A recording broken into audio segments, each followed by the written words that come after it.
Eu vomitava, evacuava, urinava, tudo no sofá. Eu tomava 20 comprimidos de calmante por dia, porque não tinha. É a única coisa que me segurava no PSP. Elas foram verdadeiros ícones da TV brasileira, dançando ao lado do lendário Chacrinha e conquistando o público com seu carisma e beleza. Mas por trás do glamour, muitas chacretes tiveram destinos trágicos e reviravoltas inesperadas. Algumas sofreram com doenças psicológicas, outras se envolveram aí com o crime e até mesmo com a prostituição. Teve quem desapareceu da mídia e quem seguiu caminhos polêmicos, como, por exemplo, a indústria pornográfica. E a pergunta que fica é: tudo isso foi apenas coincidência ou existe uma verdadeira maldição envolvendo essas mulheres?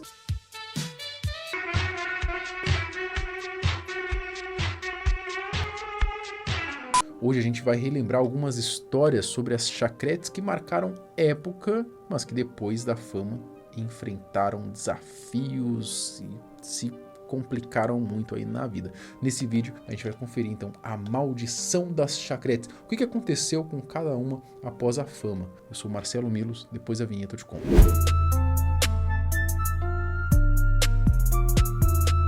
Fátima Boa Viagem.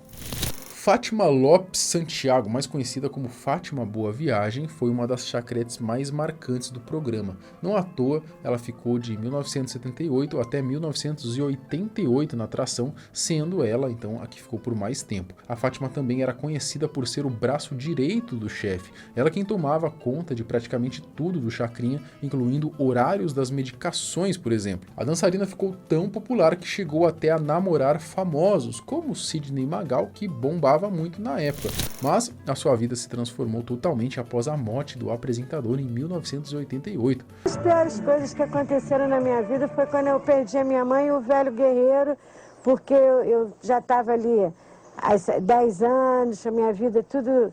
Aí você fica como se tivesse perdido os pés, as mãos, você fica assim, né?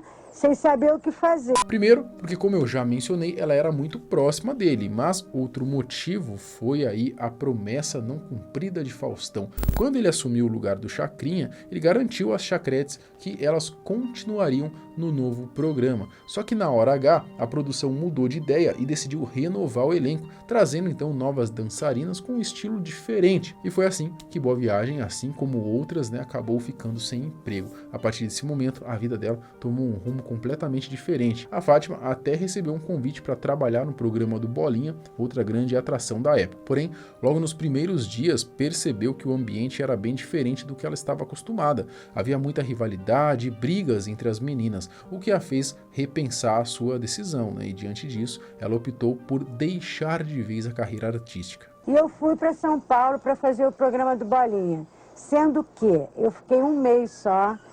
Por quê?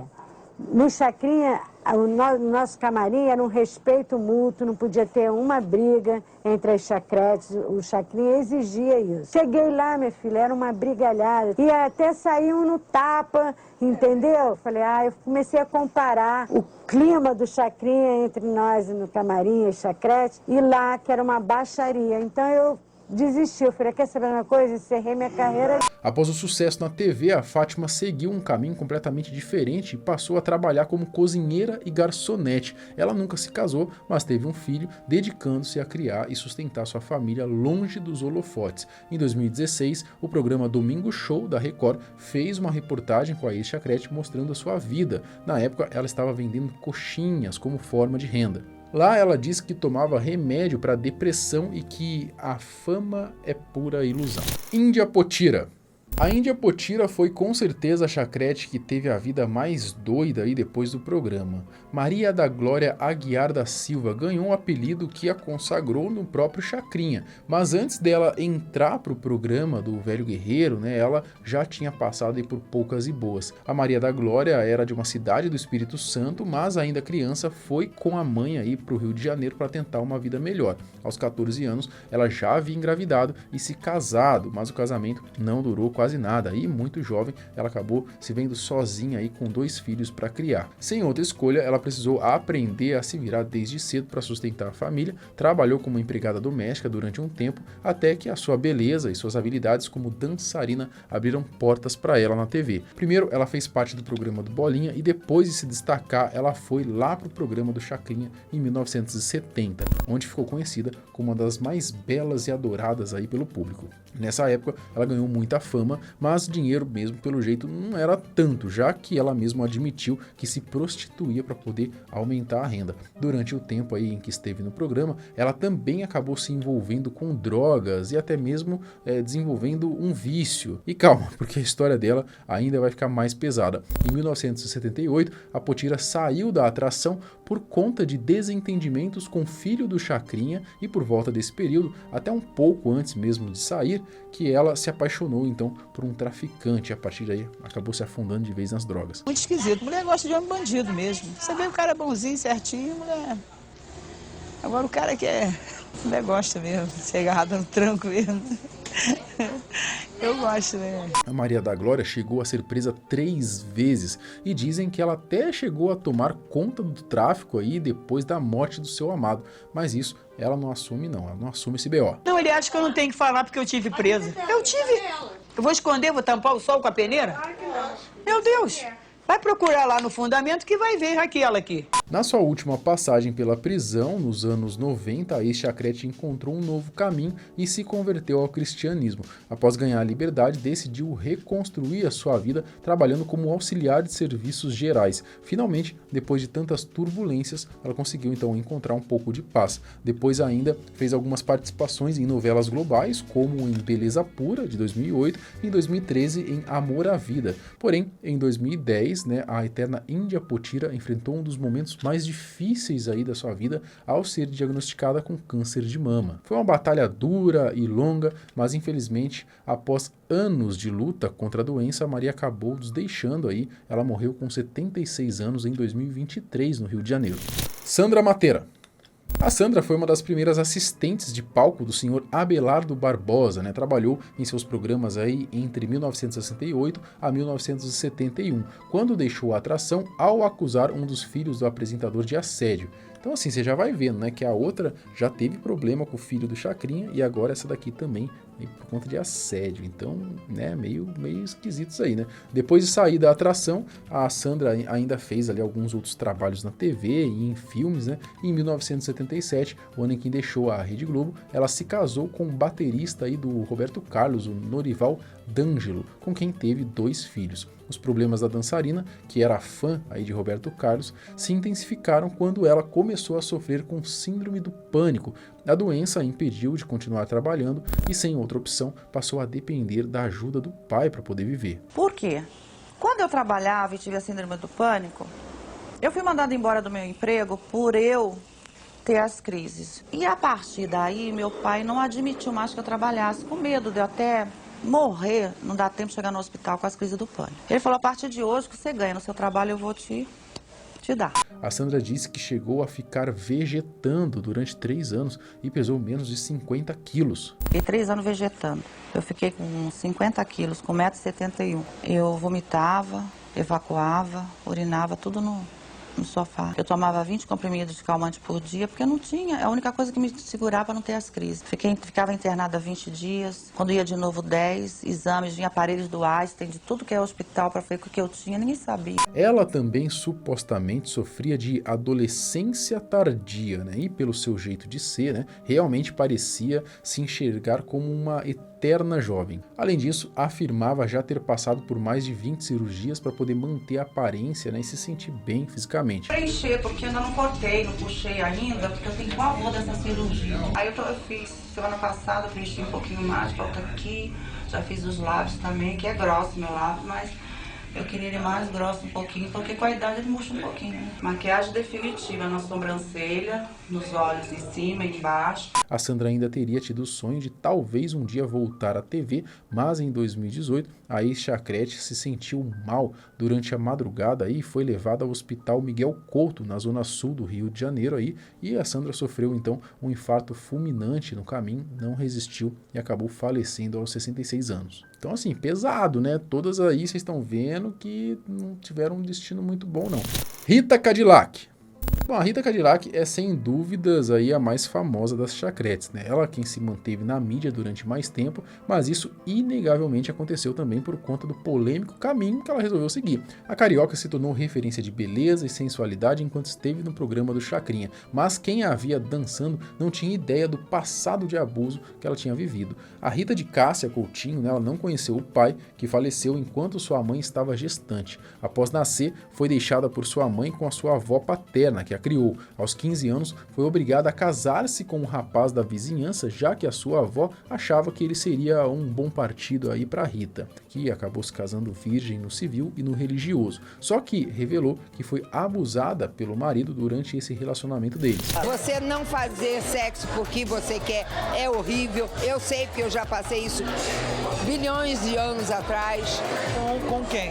Com o pai do meu filho. Mas isso há milhões de anos. Mas eu estava tão bêbada que eu nem sabia. Só soube depois que eu gritava socorro, essas coisas. Rita teve o seu primeiro e único filho dessa relação conturbada e não suportando mais as humilhações, traições e agressões do marido, ela acabou se divorciando quando o seu menino aí tinha 1 ano de vida. A sua avó já havia falecido e passando necessidades sem ter onde morar, passou então a fazer programas para sustentar a si e a criança, né, que sem ter aí com quem ficar, acabou voltando ali a viver com o pai. Após 1 ano como garota de programa, foi ajudada por uma cliente que a levou para um grupo de dança e assim a Rita passou no teste, lá tornando uma dançarina profissional. Foi fazendo apresentações numa boate que ganhou seu nome artístico de Rita Cadillac. Em 1975, chamou a atenção do velho guerreiro aí e entrou para o seu programa. E ali ela ficou até 83, onde fez o seu nome e se tornou uma das maiores sex symbols do país. Depois de sair do programa, né, ela começou a fazer uma carreira ali como cantora, né, onde saía pelo Brasil, fazendo shows,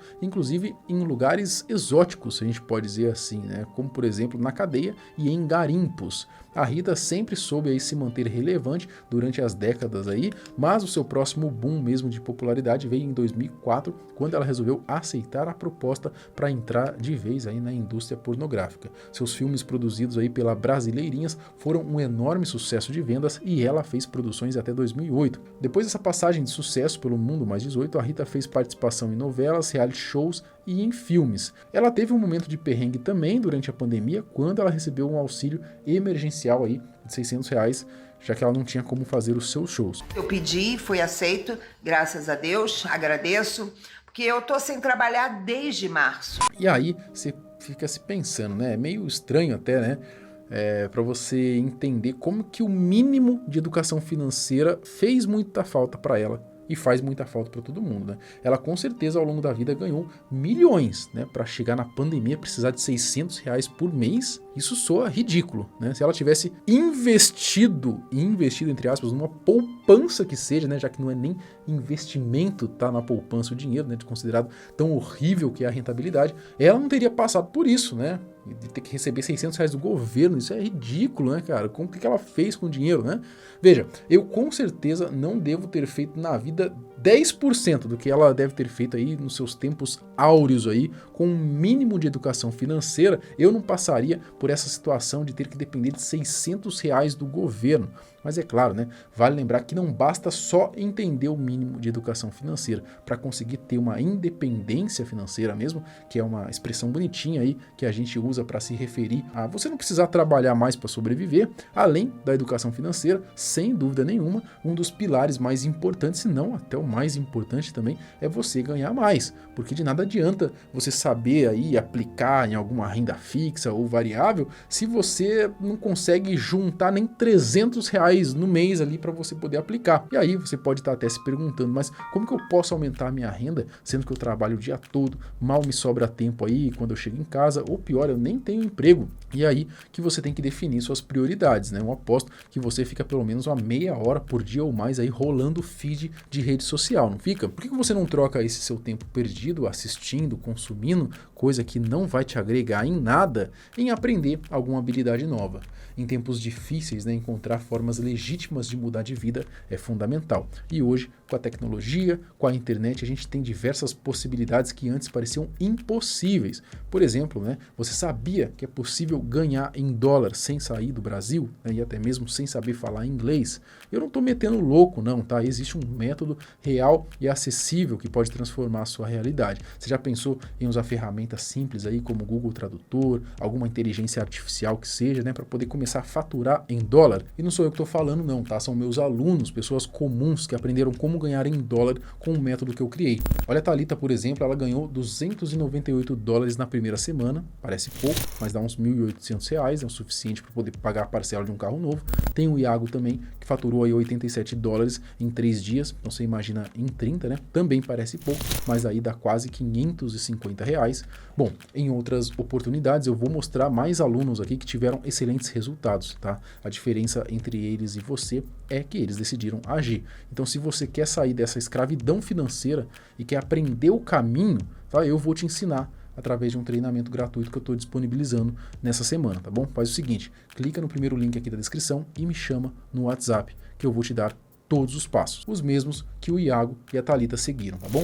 Bom, agora voltando a falar da Rita, desde 2021, bem nessa época, ela entrou pro OnlyFans, né? E acho que tá por lá até hoje com seus 70 anos, é mole? Bom, talvez se na época da pandemia já bombasse tanto OnlyFans assim, né? Talvez ela não tivesse precisado aí de R$600 do governo. Mas aí, qual chacrete ficou faltando? Tem bastante, ainda dá pra gente fazer parte 2, parte 3? Comenta aqui embaixo. Até o próximo vídeo. Tchau!